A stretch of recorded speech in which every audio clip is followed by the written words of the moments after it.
Welcome to Youth Justice. My name is Deanna. I am the CEO and founder, and I wanted to come to you today to give you some pointers and suggestions on how you can get students more involved in the community around them. And these are things that you can do whether you are just you're a parent trying to raise socially conscious children, or you are working in a school setting and you're looking for some things for your students to do to get more involved in the world and the community around them. So the first thing I would suggest is for students to join a civic organization. And so you can do this, as a parent on the weekends, even, after school, it's an extracurricular activity.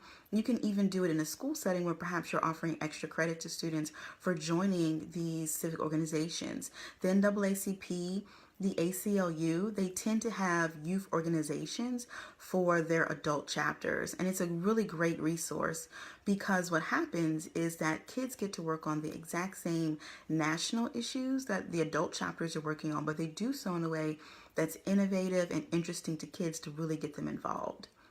The second thing I would suggest is and I always recommend this in just about every instance, is to read with your kids. Books are a great way to get kids involved. It's a great way to get them thinking, for them to actually begin to see kind of different perspectives in the world around them.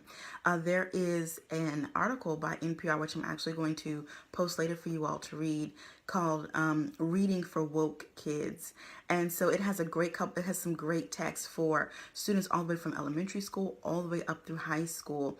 It talks about one particular book, Rad Women Worldwide, which is a great book, talking about women all around the globe who are doing great things, who are politically involved, who are socially active. Amina's Voice, which discusses a Muslim woman and her coming of age in the world and trying to navigate just being a teenager on top of her religion. These are great books, great things that you can do to try to get your kids involved. The last thing I would recommend is once you have gotten kids involved in these civic organizations, they have begun reading, this is the time in which you need to be able to start having conversations with kids. And I know, especially teenagers, sometimes it seems like they don't want to talk, but that's quite the opposite. Kids love to talk and they love to express their opinions. They just really are kind of looking to have that opportunity to be able to give them to you. So my last suggestion is to just have conversations with kids. And once you have these conversations in them, you can begin to determine how they're feeling about a particular situation, how they themselves want to get involved, even if it's on just a really small level, and how you guys can do that together.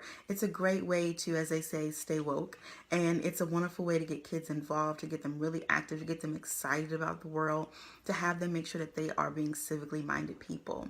So I hope that that helps, and of course we'll be back with more suggestions on how you can get kids involved in the community, learning the law, and understanding justice.